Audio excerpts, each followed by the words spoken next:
तिवारी जी? जी, फिलहाल फिलहाल तो इस सत्ता की मंशा ही है कि अराजकता बढ़ाई जाए।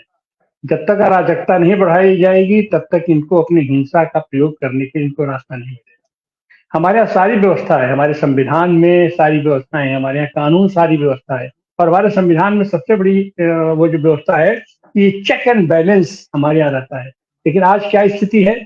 आज कार्यपालिका हावी है। कार्यपालिका के आगे सब के सब नतमस्तक हैं क्योंकि अगर हम देखें तो अपने क्षेत्र का थाने का सबसे बड़ा मालिक तो थानेदार होता है। उसके पास इतनी पावर है कि वो अपना किसी को भी कुछ भी कर सकता है। तो वही स्थिति है अपने कार्यपालिका का और कार्यपालिका में अपना जो लोग बैठे हैं, वो इतना उनका विल पावर और खास करके अपराध भावना के प्रति इतना उनका विल पावर मजबूत है कि वो कुछ भी मानने को तैयार नहीं है।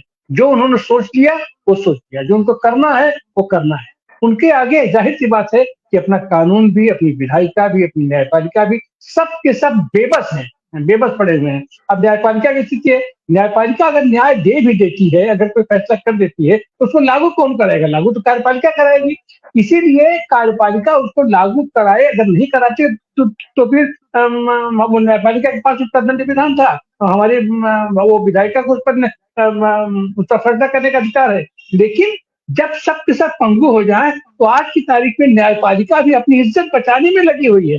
टिप्पणी तो कर देते हैं हमारे न्यायाधीश महोदय बैठ के, बड़ी अच्छी-अच्छी टिप्पणी करते हैं, लेकिन उसका कानूनों में, उसका फैसले में उल्लेख नहीं करते हैं। अगर फैसले में आप उल्लेख नहीं करेंगे तो आपकी टिप्पणी का कोई मतलब नहीं बनता है। तो वो भी अब बात जानते हैं कि जो आदमी हमारी टिप्पणी का संज्ञान नहीं ले रहा है, तो हमारे फैसले का भी संज्ञान नहीं लेगा। तो वो तो एक तरीके से अपनी इज्जत बचाते हैं भैया तो फिर ऐसा फैसला मतलब क्यों दिया जाए अपने जिसका उल्लंघन हो, क्योंकि बार बार सत्ता के फैसले का, न्यायपालिका के फैसले का उल्लंघन भी होता है और उसको उसको सही माने में तो नहीं, ये कोर्ट की अवमानना चलनी चाहिए, लेकिन कोर्ट की अवमानना कहाँ होती है?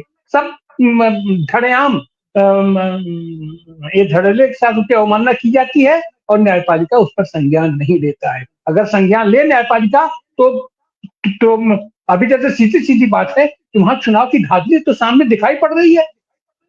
खोल-खोल के हर चीज़ को सामने आके रखा गया, लेकिन उस पर कोर्ट संज्ञान नहीं लेगी। पर ये होता है कि उस समय कार्यपालिका और कार्यपालिका में भी ये जो अपराध शास्त्र के आचार्य लोग आए हैं, वो तो अपराध की वो करने के तरह-तरह के माध्यम उनके पास मौजूद है। तो फल ये है कि वो अपराध पर अपराध करते जा रहे हैं और यह एक मानव प्रवृत्ति होती है, ये अपनी मानसिकता होती है, ये मनोविज्ञान है कि तात्कालिक रूप से जो कुछ होता है, जनता उसको एप्रिशिएट करने लगती है।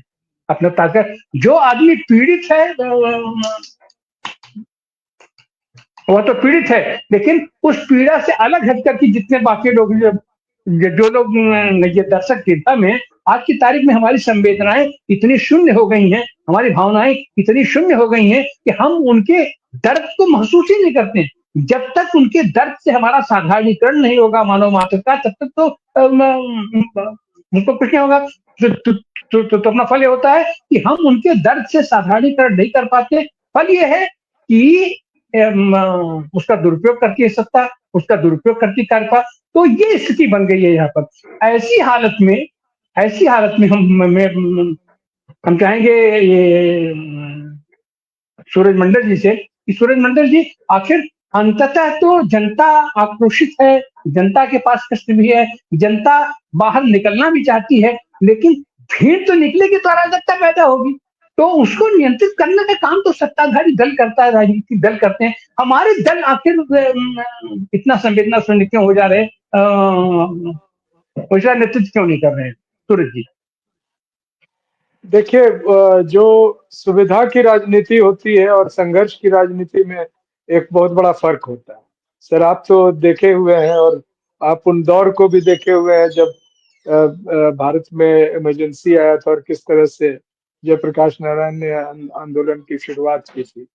और युवा वर्ग जिसको जागना चाहिए, एक बहुत ही एक निराशाजनक पहलू, मैं चूंकि कॉलेज में पढ़ाता हूँ और मैं देखता हूँ कि दिल्ली विश्वविद्यालय जैसे जगह में भी जो युवा है, जब हम युवा थे और जब हम छात्र संघ में भी थे, तो दिल्ली में अगर बस पास का रेट 12 रुपया 50 पैसे से अधिक बढ़ जाता था तो हम सड़कों पे होते थे। और आज जो स्थिति है, युवाओं को मेट्रो पे चलना पड़ता है रोज, उनके जो रेट्स है बढ़ते हैं, उनके लिए कई सारी दिक्कतें हैं, लेकिन वो खुद नहीं आते हैं। और दूसरी सबसे बड़ी बात है कि नेतृत्व जो भी करना चाहता है उसको देशद्रोह जैसे आरोप में या तुरंत उस पर ये लागू कर दिया जाता है। आप हाल में देखे होंगे पोल्यूशन के खिलाफ जब युवा दिल्ली के इंडिया गेट पर आंदोलन कर रहे थे, तो किस तरह से दिल्ली पुलिस का एक व्यक्ति एक युवा को सर उसका लेकर और उसको किस तरह से दबाए हुए था, उसके चेहरे का अगर आप भाव देखते तो लगता है एक जल्लाद जो है किसी तरह इसको जान से मारना चाहता है। तो ऐसी स्थिति तो पैदा हो गई है। लेकिन सर मैं एक चीज बताऊं कि अगर जनता अनियंत्रित होगी तो यह दिक्कत सिर्फ विपक्ष के लिए नहीं होगा। और अगर कोई सोचता है कि उसके पास तमाम सत्ता के साधन है और हम किसी भी ऐसे आंदोलन को दबा देंगे, तो वो गलत सोचता है। वो ये दोनों दो धारी तलवार है, ये किधर चलेगी और क्या होगा, सत्ता पक्ष को क्या नुकसान होगा और किस तरह से वो सत्ता से हट सकते हैं, ये भी उनको सोचना जरूरी होगा। जी सर। जी सूरज जी, अब हम चलते हैं अनिल अंकुर जी के पास। अनिल अंकुर के वामपंथी दल तो बहुत ज्यादा अनुशासित, तो बहुत ज्यादा कैडर बेस हैं। और बिहार में फिलहाल एक लंबे अरसे के बाद ये जो अलायंस बना था, कम्युनिस्ट पार्टियां भी उसमें थी, समाजवादी भी थे, कांग्रेस भी थी। लेकिन उसके बावजूद भी चुनाव के अंदर भी और चुनाव के बाहर भी अगर उनकी धमक कायदे से बन जाती तो शायद इनका इतना साहस नहीं होता। तो आप इनको कैसे देखते हैं? क्या इंडिया गठबंधन खुल करके इसे कुछ स्थिति में है आंदोलन करने की?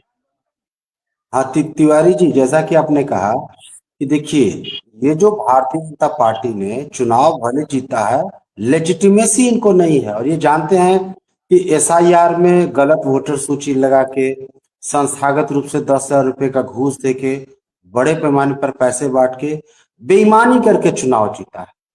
और ये इससे भी वाकिफ है कि जनता में इस वर्डिक्ट को स्वीकृति नहीं है, इसलिए इससे निपटने के लिए उसने बुलडोजर अपनाया। बुलडोजर मतलब अब रूलिंग क्लास जो है ये अब सीधे हिंसा की भाषा बुलडोजर से उसको अब तय ये करना है कि जो हम लोग का अपोजिशन है वो क्या करता है।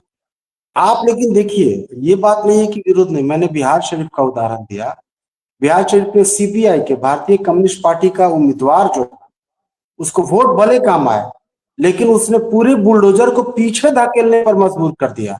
दिक्कत क्या होती है कि जो प्रतिरोध होता है उसकी खबरें नहीं पहुंचती, लोकलाइज रह जाती है, अखबारों में उसको जगह नहीं मिलती है। इस कारण लोगों को भी लगता है कि कोई विरोध नहीं हो रहा। आप बिहार शरीफ में देखिए, प्रशासन को पीछे हटना पड़ा है। पूरा शिवनंदन नगर जिसको उजाड़ा जा रहा था, लोग सड़कों पर आ गए और अंत में डिस्ट्रिक्ट मजिस्ट्रेट ये डीएम को ये लिखित आश्वासन देना पड़ेगा कि जब तक हम कोई दूसरी व्यवस्था नहीं करेंगे इसको हटाए। वो लोग हाईकोर्ट का ऑर्डर लेके आए थे उसे। यही हाल दूसरी जगहों पर भी है। और दिक्कत जो आपने बताया कि कम्युनिस्ट पार्टियों के लोग, वही उम्मीदवार जो शिव प्रकाश यादव, शिव कुमार यादव, उस सरदार जी जो सीपीआई से बिहार शरीफ का कैंडिडेट था, वोट बहुत कम आया, लेकिन लड़ाई में सबसे आगे। यही हाल दूसरी जगहों पर भी है। आप देखिए कि पटना में इसका कसके विरोध हुआ। दिक्कत क्या है कि आपकी बात ही जो पूंजीपतियों का अखबार है वहां तक नहीं पहुंचता है। अब देखिए, इसमें न सिर्फ सम्राट चौधरी, इसमें चिराग पासवान पर बहुत हमला हो रहा है, क्योंकि जो पासवान जाति के लोग वहां ज्यादा ये हुए। दिक्कत क्या हुई है तिवारी जी, हर जाति में पूंजीवाद के दलाल बैठे हुए हैं। वो कहते हैं कि देखिए, अभी जो इसका जो ये है नालंदा का एमपी, उसने जिस तरीके से आके सीपीआई को गाली दी है, कम्युनिस्ट पार्टी को भला बुरा कहा है कल परसों कि ये लोग कि हम गांवों के लिए काम कर रहे हैं। क्यों? क्योंकि कम्युनिस्ट पार्टी ने पूरा लाल झंडा लेकर ये सारे लोग उतर गए। तो अभी जो दिक्कत है कि जैसे कम्युनिस्ट पार्टियां आगे बढ़ के विरोध कर रही हैं, सारा अपोजिशन अगर आ जाए, कांग्रेस है, राजद है और भी छोटे छोटे, तो एक बहुत बड़ा, अब लोग नहीं है, लोग इंतजार करने के मूड में नहीं है। जो कि लोग उतर के अभी कॉल दिया जाएगा। आप देखिए, लेबर कोड का कल आप पटना के हर मतलब 38 जिले में जिस ताकत के साथ लेबर कोड का विरोध किया गया, मुझे भी उम्मीद नहीं थी कि लोग इतने बड़े पैमाने पर उतरेंगे। पटना का जो डाक बंगला चौराहा बहुत लंबे समय तक जाम रहा। हमको नहीं उम्मीद थी कि इतनी निराशा है, इस हताशा में लोग भले विरोध करेंगे, लेकिन आप देखिए लोग तुरंत से उतर गए, क्योंकि लग रहा है कि अगर अभी नहीं उतरे तो फिर ये आगे दिक्कत होगी। और इसका परिणाम ये होगा, धीरे धीरे कांग्रेस, राजद, बाकी लोग भी अगर जैसे ही साथ आएंगे, इतना बड़ा ये ताकतवर ये प्रतिरोध बन सकता है। क्योंकि बिहार में उनको लग रहा है कि हम जीत भले गए हैं और ये बुलडोजर से दबा लेंगे, लेकिन ये उनकी खामख्याली है। और उनको भारतीय जनता पार्टी को आगे बहुत मुश्किल का सामना बिहार में करना जी पड़ना है।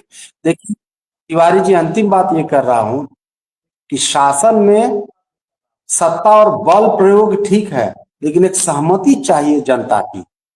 आप उसको चाहे जैसे भी आप उसको लेजिटिमेसी, वो नहीं है। और आप आगे आने वाले दिनों में देखेंगे कि बिहार में हिंसा बहुत बड़े पैमाने पर होगी, अनस्टेबिलिटी होगा। और इनके वश की बात नहीं है कि ये संभल जाए। आप अभी पिछले, चूंकि आप लोग पटना में नहीं रहते, 3-4 दिनों का, 5 दिनों का अखबारों को देखेंगे तो दूसरी दूसरी जगहों से जिस तरह की खबरें आ रही हैं वो बेहद डिस्टर्बिंग है। और ये सबसे जी ज्यादा चुनौती दिक्कत बीजेपी को, भाजपा को। इतना आसान निष्कंटक राज नहीं होगा बिहार का। और हम लोगों का भी कर्तव्य है कि जो भी छोटे छोटे जो विरोध हो रहे हैं उसको थोड़ा संकलित करके एक जगह हम लोग पहुंचाए भी, उससे भी लोगों को ताकत मिलती है, थोड़ी प्रेरणा मिलती है। जी। अब हम टिप्पणी रहते हैं नवीन जी से। ये नवीन जी, पूरे चुनाव के पीरियड में भी हम लोगों ने इस तरीके की बातें सुनी, और जिसको हमारे स्थानीय भाषा में बनर घुड़की कहा जाता है, कि वो अगर SIR ठीक से नहीं किया गया तो हम इसका बहिष्कार करेंगे, चुनाव का बहिष्कार कर देंगे। उसके बाद कि अगर काउंटिंग ठीक से नहीं होगा तो या हमारी लाश निकलेगी या उसकी लाश निकलेगी। तो क्या ये जो सत्ता में लोग आए हैं, जिस भी तरीके से आए हैं, क्या वो लोग भी मान चल रहे हैं कि ये केवल इन लोगों की मतलब घुड़की है, ये लोग सड़क पर निकलने वाले नहीं है और अब हम जो जैसे करें अपना निर्दम शासन करें?